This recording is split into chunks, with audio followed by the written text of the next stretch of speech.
विद्यार्थियों, अगर आपने 12th में आ गए हो, अगर आपने 11th को पास कर लिया किसी भी तरीके से और आप लोग 12th में आ चुके हो, आप लोग चाहे यूपी बोर्ड से हो, चाहे आप लोग झारखंड बोर्ड से हो, चाहे बिहार बोर्ड से हो, चाहे राजस्थान बोर्ड से हो या किसी भी माध्यम से हो, अगर आप सीबीएसई स्टूडेंट हो तो मेरे बातों को बहुत ध्यान से सुन लेना। सबसे पहली बात, आप लोग अच्छे तरीके से जानते हो कि स्कूल लाइफ आपका समाप्त हो जाएगा बस कुछ ही साल में, आपका 1 साल में स्कूल लाइफ आपका खत्म हो जाएगा।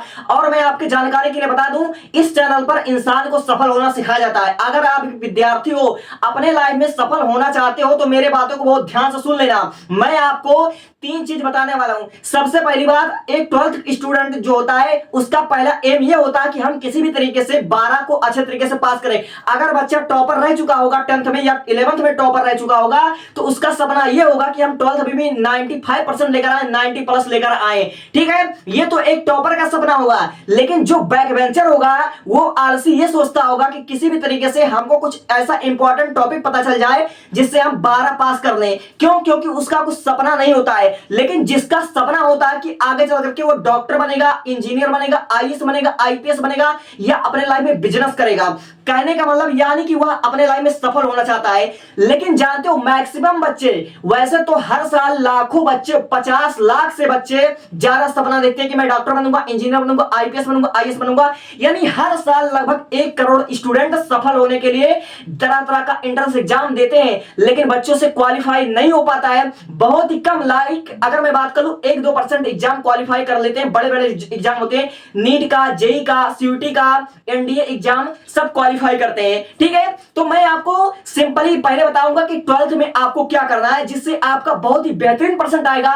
दोस्तों, अगर आप लोग चाहे मिडिल क्लास फैमिली के स्टूडेंट हो, चाहे आप लोग टॉपर हो, चाहे आप लोग बैक बेंचर हो, और ये वीडियो मैं टॉपर को इसलिए कह रहा हूं क्योंकि दोस्तों आपके साथ बहुत बार होता है। आपने 12th में ये रियलाइज किया होगा, आपने 10 में बहुत मेहनत करा होगा दोस्तों, बहुत मेहनत करा होगा, लेकिन कहीं ना कहीं आपके साथ नाइंसाफी हो गया होगा। ऐसा क्यों हुआ होगा? क्या आपके मेहनत में कमी थी? क्या उस टीचर के आंखों में कमी थी कि जो आपकी कॉपी को गलत साइन कर रखा था, या फिर क्या थी बात कुछ और थी? तो मैं एक टॉपर के हैसियत से बताऊंगा, एक बैक बेंचर के हैसियत से भी बताऊंगा। ठीक है, तो मेरा पहला टॉपिक आपका 12th ही होगा कि 12th में अच्छे प्रतिशत कैसे लेकर आए, और दूसरा टॉपिक ये होगा दोस्तों, अगर आपका कोई ड्रीम होगा like doctor, engineer, NDA, police officer, IAS officer, तो आप जो एंट्रेंस एग्जाम दोगे दोस्तों उसको फर्स्ट अटेम्प्ट में आप कैसे क्वालिफाई करोगे। मेरे बातों को सुन लेना। अगर 12th में हो और मेरी बात आपको समझ में नहीं आ रही है, क्योंकि मेहनत हर कोई करता है, मैं भी मेहनत कर रहा हूं, इतने गर्मी में हर इंसान मेहनत करता है, लेकिन सफलता किसको मिलती है वो मैं बताऊंगा। तो पहला टॉपिक केवल आपका 12th होगा कि 12th में अच्छे परसेंट कैसे लेकर आए, और दूसरा टॉपिक होगा कोई भी एंट्रेंस एग्जाम को हम कैसे क्वालिफाई करें, और कोशिश हमारा ये होना चाहिए कि हम फर्स्ट अटेम्प्ट में हम उसको क्वालिफाई कर लें। और तीसरा हम आपको ये बताएंगे कि अपने लाइफ में हम एक सफल इंसान कैसे बने, क्योंकि अगर आपका सपना है आईएएस आईपीएस बनने का, तो आप लोग अच्छे तरीके से जानते हो कि इंडिया, भारत जैसे देश में सीटें लिमिटेड है। यानी हर साल केवल आपका 176 186 आईएएस आईपीएस ही बनेगा, 225 आईपीएस ही बनेगा, और 10 लाख से ज्यादा बच्चे इस फॉर्म को भरते हैं। तो हर कोई आईएएस आईपीएस ऑफिसर नहीं बन जाएगा। तो जिन बच्चों का एग्जाम में सिलेक्शन नहीं होगा वो आखिर क्या करेंगे उसके लिए भी बताऊंगा। इसलिए मैंने तीसरे को रखा कि जिंदगी में एक सफल इंसान कैसे बने। ठीक है, तो मैं पहले टॉपिक के बिना शुरुआत करता हूं। अगर आप 12th में अच्छा परसेंटेज लेकर आना चाहते हैं, आप एक मिडिल क्लास फैमिली के बच्चे हो, आपने कोई बैच नहीं ले रखा है, ठीक है, आप बैच को परचेज नहीं कर सकते हो, आप सरकारी स्कूल में पढ़ रहे हो, आप किसी प्राइवेट स्कूल में पढ़ रहे हो, लेकिन फिर भी चाहते हो कि मेरा 90 प्लस आए, और बैक बेंचर अगर तुम ये चाहते हो कि मेरा 80% से ऊपर आए, 90% से ऊपर आए, तो तुम्हारा भी आएगा। बैक बेंचरों, मेरे बातों को ध्यान से सुन लेना, मेरे बात को गलती से मजाक में मत लेना।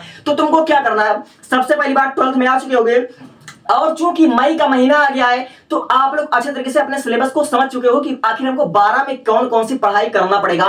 फिजिक्स, केमिस्ट्री, मैथ, जो अगर आपने बायोलॉजी रखा हो तो बायोलॉजी, हिंदी, इंग्लिश, अपने सिलेबस को समझ चुके होगे।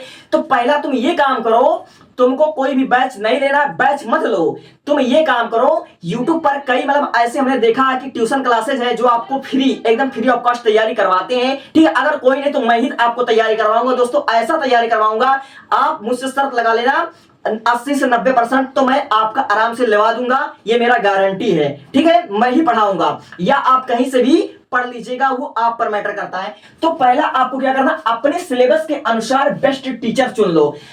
अच्छा सक्सेस का मैं बता रहा हूं, जिंदगी में सफल कैसे हो।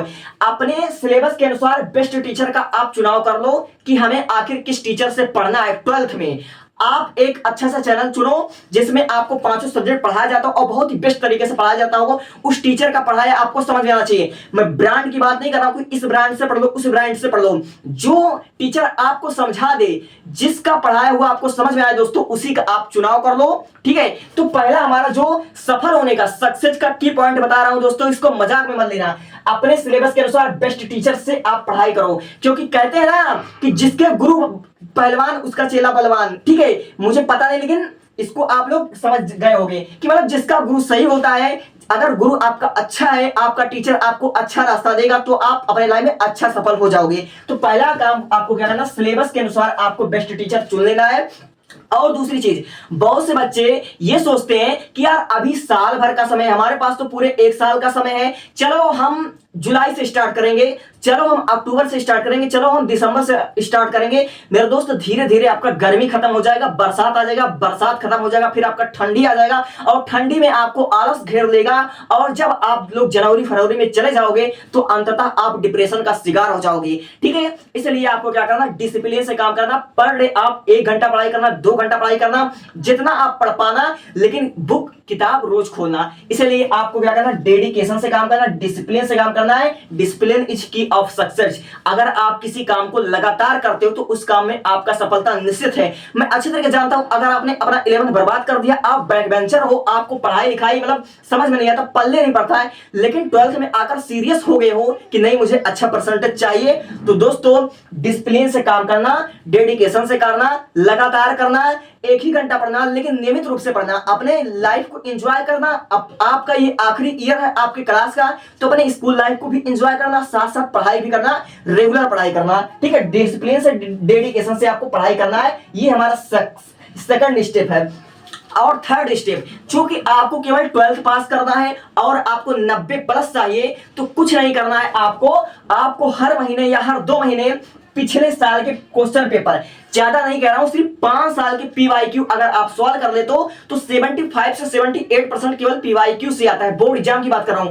पिछले 5 साल का अगर देख लो तो अगर आप 7 से टोका, चाहे आपका हिंदी माध्यम से होना चाहिए, चाहे जो आपका बोर्ड हो, पिछले 5 साल का अगर आप प्रीवियस ईयर क्वेश्चन को सॉल्व कर लेते हो तो आपका बोर्ड एग्जाम में 75% आपका तय हो जाता है कि आपको पक्का मिल जाएगा। ठीक है दोस्तों, तो आपको क्या करना, पिछले 5 साल का आपको कम से कम प्रीवियस ईयर मॉडल पेपर को आपको सॉल्व कर लेना है, क्वेश्चन बैंक को आपको सॉल्व करना है। और देखो, कहते हैं ना, सबसे जो बड़ा इसमें की पॉइंट है वो है आपका रिवीजन।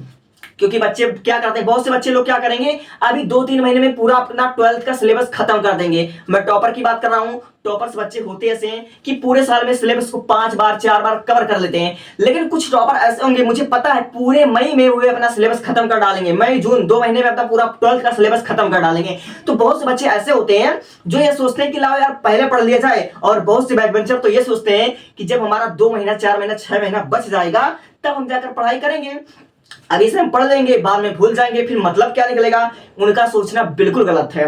देखो, रिवीजन करना समझिए ये अपने आप में एक बहुत बड़ी वो है, कहते हैं ना, रिवीजन इज की ऑफ सक्सेस। अगर आप मल्टीपल तैयारी करते हैं, किसी भी चीज का मल्टीपल प्रैक्टिस करते हो तो आपको सफलता मिलेगी और आप कभी भी डिप्रेशन का शिकार नहीं होगे। इसलिए आपको क्या करना है, रिवीजन करना। और अपने स्कूल में टेस्ट हो, चाहे आपका ऑनलाइन टेस्ट हो, ऑफलाइन टेस्ट हो, आपको मल्टीपल टाइम क्या करना है, रिवीजन करना है, टेस्ट करना है और टेस्ट देना है। और इसी सिर्फ 4 चीज को आप लोग अपने लाइफ में उतार दो, 4 चीज को आप समझ लेना, फिर मुझसे बात करना जिस दिन आपका बोर्ड एग्जाम 2027 होगा।